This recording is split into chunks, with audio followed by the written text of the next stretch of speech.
Gaming is a fantastic format for horror, but sometimes developers like to get a little goofy, or even something just misfires and it ends up funny. Hi folks, it's Falcon, and today on gameranx, 10 of the funniest things hidden in horror games. Starting off with number 10, something from Phasmaphobia. For most of the stuff on this list, the funny stuff is clearly in the game, like something the developers want you to find, but this one really had people doing some digging to uncover it. Phasmaphobia is one of the most interesting horror games to come out in quite a while.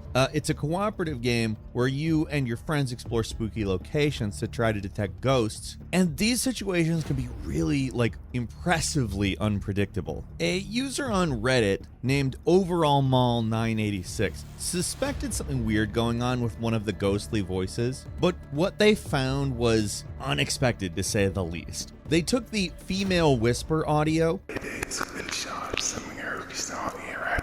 reversed it, and heard something they didn't think they would. You'd think it'd be something creepy or weird, and in a way it kind of is. Now we're trying to build it up a little bit here, but there's really no better way to say it. The ghost says lines from the Bee Movie. Hi Barry, aren't you wearing a mustache? Looks good. And all of it comes from a seemingly random bit in the script. The Bee Movie on its own is such a bizarre and uncanny weird kids movie. There's a reason it became a meme, but hearing it whispered by a ghost is kind of strangely creepy and completely hilarious. Everybody knows sting someone you die, don't waste them on a squirrel. There's nothing about the lines themselves that are that funny. There's some of the many non-jokes littered throughout the movie. It's just that for whatever reason, the developer thought to take part of the script, have their ghost say it, and then reverse it, and that'd be a great little Easter egg. And let's be honest, it was, because it's one of the most pointless, bizarre, and hilarious Easter eggs we have ever heard of.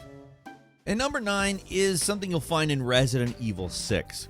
This one's a little more mundane and down to earth, but it's still pretty amusing in its own way. Resident Evil 6 is kind of the black sheep of the long-running series, but there's still some fun stuff to find in it. Like in Chapter 3 of Chris's campaign, normally you're supposed to be rushing forward to rescue some of your BSAA buddies from a giant snake monster, but along the way you may spot some playground equipment slightly off the beaten path. Being the professional soldier Chris is, of course he takes a detour over to the playground to investigate. I'm sure that guy who's currently digesting in the snake's stomach, he'll be fine. No rush there, right? But there are a few little goofy things you can do here. You can go down the slide, which Chris does in the traditional drunken teenager style.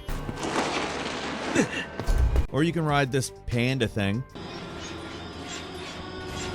Of all the Resident Evil protagonists, Chris Redfield goofing around in children's toys is probably the goofiest. He's a grizzled military man, so seeing him riding a panda is hilarious. There's one little Easter egg left too. When he gets off the panda, he'll do the Leon throne sit animation, like from Resident Evil 4. The whole thing's just all around goofy as hell, and we love when Resident Evil games aren't afraid to take the piss out of themselves like this.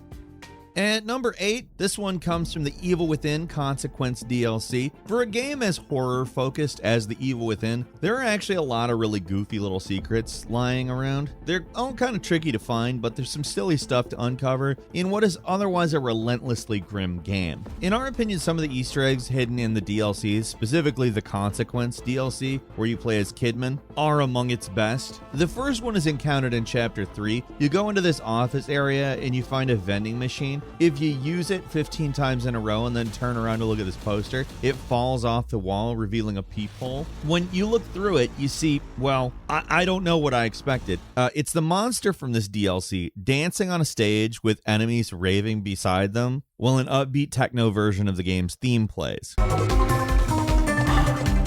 It's bizarre, but it gave me a laugh. There's another pretty clever little secret near the end of the DLC as well. In Chapter 4 at the end, you have to chase Leslie, and you just so happen to pass by the STEM machine that's responsible for basically all the bad stuff that happens in the main game. With the DLC being a prequel, you're at a point where you can basically stop things before they even begin. And yeah, shooting Ruvik's brain at the center of the machine will actually cause the game to immediately cut to the credits. That alone is kind of funny, but if you watch the credits for a while, you'll see this goofy picture of the 3 main characters posing for a picture with "Congratulations, you did it" written on it before it abruptly cuts back to the game, and you get an achievement called "Stick to the Script."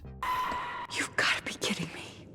At number 7 is Silent Hill 3. Few horror franchises are as serious as the Silent Hill games. Presentation-wise, they're about as straight-laced as you can get. They rarely get campy like the Resident Evil series, but for whatever reason, the series also has some of the goofiest secrets in any horror game. Silent Hill 3, is an oppressively grim game normally, but if you manage to uncover some of its secrets, it suddenly becomes one of the silliest horror games of all time. Case in point, if you put in the Konami code when starting a new game plus, then the detective that helps out Heather will appear in his underwear. He still has his coat on, so he kind of looks like a flasher. But yeah, that happens. There's also a Princess Heart costume, which has an entire magical girl transformation sequence.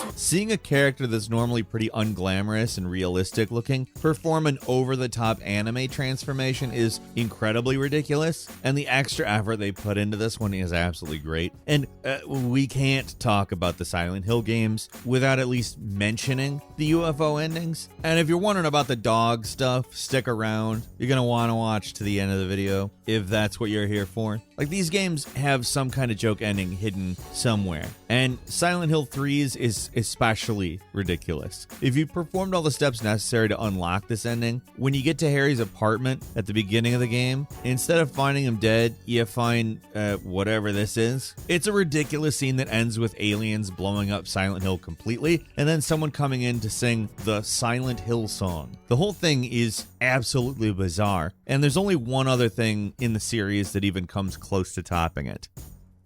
Number 6 is in World of Horror. Here's a smaller but still pretty goofy thing. World of Horror is kind of a wild mix of roguelike and Japanese horror, and while it never really takes itself super seriously, there aren't a ton of jokes in the game. There is one pretty funny little secret hidden in here though. How this game works is that you're investigating different cases in this strange little town, trying to survive and stop cultists from bringing an old god back into our world. One of the things you can do while on a case is visit the shop, which just so happens to be run by a dog. See what I mean by this game doesn't really take itself seriously? There's not really a lot of stuff you can do besides buying stuff you need, but it's possible to waste enough time at this place that you actually get a special ending. One of the major mechanics of the game is this doom track. If it fills up to 100%, then the world ends, and certain things you do either raise or lower it. One way to increase doom is to restock the entire store with items. Every time you do that, the doom count increases by 3%. See what we're getting at here? Just keep hitting that restock button, watch the doom level increase, and hey, where did the dog go? When you get the meter to 100, the game immediately ends with the message that some hands reach out and pull you into the shop. The ending screen's both ridiculous and kind of creepy. That says a few weeks later, a new brand of dog treats becomes a huge hit with the dog shopkeepers. The whole thing would probably be creepier if it wasn't for the goofy Shiba Inu dogs. Even when they try to look scary, they're mostly just goofy looking.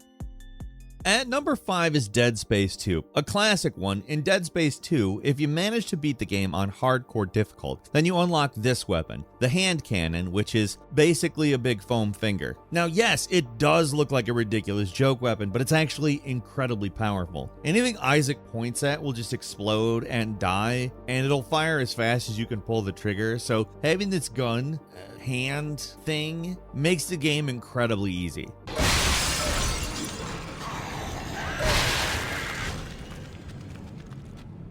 But even with all the challenge removed, there's just something incredibly satisfying about using this thing. A big part of what makes the weapon so great is the sound effects though. It's literally just Isaac saying bang bang and pew pew when you use it.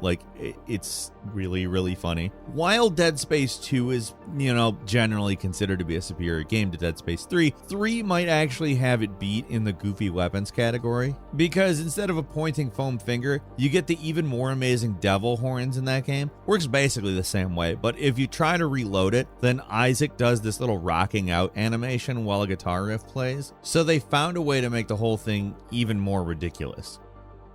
Number 4 is in Dying Light. For an open world game, Dying Light is the closest thing out there to being a full-on horror experience. It's a game that takes itself pretty seriously most of the time, but when it gets silly, it gets, really, really out there. There's so many Easter eggs in this game, but the two best, at least to me, the funniest in my opinion, are the two elaborate game parodies they snuck into this game. Firstly, World 1-1 from Super Mario.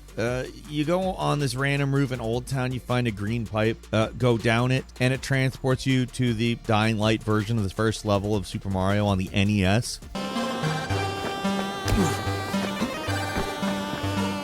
It's really crappy looking and weird, and it makes it hilarious. Look at the Goombas. They're tiny zombies with a brown oval on their heads. There is another stupid game parody in this game, though, hidden in the antenna station area. Hidden around a corner, there's this random little flower you can interact with, which will teleport you into Dying Light's version of Plants vs. Zombies. Again, it's so dopey and half-assed that it's hilarious. The plants are literally just plants from the game, and the zombies are standard zombies with extra crap on their heads. The whole thing's incredibly dumb and surreal, and it's about the last thing you expect to find in what's normally a pretty dour game.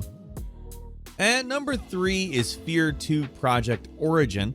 This one's mostly just a bunch of little things, but there's so many little jokes and Easter eggs in the school section of Fear 2 Project Origin that it's kinda nuts. There's the class roll call that includes all kinds of weird stuff like a chibi version of Alma, like a bunch of guys who are obviously the developers, a bearded woman, and for some reason a squirrel. The books are pretty goofy too. There's one that's just called Cats, and another called Choose Your Own Story, Garbage Day, which is a reference to that old meme. There's other stupid books like Do-It-Yourself Surgery, Creating Clones, and 1 + 2 = Money. It seems like everything has some kind of joke in it. Like, look at the CPR poster. There's a line that says, Step 3, start kissing him. Use tongue if needed. And Step 5, repeat Step 3. If subject remains unconscious, then he is dead. Probably the most secret little joke in this area is when you get to this room that has a bunch of farm standees for a play or something. If you specifically hide behind the donkey, then the soldiers start attacking you. They'll have a unique shout and they'll say, he's behind the ass. That's not even everything in this place. Fear 2 has way more Easter eggs than I remembered, but the school area in particular is really just jam-packed with them. And number 2 is The Suffering 2. You'd never know from looking at it, but this is a game with one of the dumbest and most elaborate Easter egg secrets I've ever seen. To see it, you have to get to level 5, which isn't too far in. Then you go inside this pawn shop. Dr. Killjoy taunts you for a bit before opening the door to the back room, and from there you go inside this bathroom where a guy explodes. Now you have to do a very specific sequence of actions. Turn off the light, turn on the water faucet, and flush the toilet 3 times. After that, turn off the water, turn back on the light, then go back into the main pawn shop to find a gigantic stick with some olives skewered through it. When you bash it, that's when the Easter egg is activated. Make sense? No? Well, from there it only gets weirder. After you get further into the level, there's a part where an enemy will burst through the wall. Normally it's just a standard enemy, but with the Easter egg active, it's a purple Kool-Aid style Dulge, busting through instead and attacking you with a swizzle stick. Like, just look at this guy. This is one of the most bizarre things I have ever seen in a horror game. So you kill him and you can claim the swizzle stick for yourself, which is just a ridiculously overpowered melee weapon. So basically it's a much dumber version of Dead Space's foam finger weapon. The fact that they made whatever that guy is supposed to be just for this Easter egg is impressive. The steps to unlock it are really obscure and the reward is really goofy, but this is one of the best Easter eggs we've seen in a horror game. And finally, at number 1 is Silent Hill 2. You know exactly what we're talking about here. It's the dog ending. I told you to stick around, and I'm not letting you down on this. After the UFO ending from the first game, which is in of itself very goofy, the developers wanted to up the ante in goofiness for the sequel's secret ending, and wow, did they. In many ways, Silent Hill 2 is more serious than the first game, and deals with some really heavy issues, but if all you know about it is this ridiculous ending, you would have no idea. Instead Instead of having James face his fears and confront the secrets that brought him to this town, if you manage to get the dog key, which only becomes available after completing the 3 normal endings, and use it on a locked door in the hotel at the end of the game, you discover the shocking secret to Silent Hill. It's not actually a haunted town, there's just a dog in a room secretly controlling everything. It's such a goofy explanation for what is considered by many to be like the best psychological horror game ever made, and the whole thing is so dumb that you really can't help but laugh. All that really happens after that is that James walks in, sees the dog awkwardly pushing a lever, and then collapses in shock. Then the dog comes down and starts licking him on the face before cutting to the credits. The credits themselves are also pretty funny. It plays this annoying dog song over a little music video that includes photo shots of the main characters and weird outtakes from the main game. The dog ending to Silent 2 is legendary for a reason, and it's easily one of the funniest things in a horror game. And that's all for today. Leave us a comment, let us know what you think. If you like this video, click like. If you're not subscribed, now's a great time to do so. We upload brand new videos every day of the week. Best way to see them first is, of course, a subscription, so click subscribe. Don't forget to enable all notifications, and as always, we thank you very much for watching this video. I'm Falcon. You can follow me on Twitter at Falcon the Hero. We'll see you next time right here on gameranx.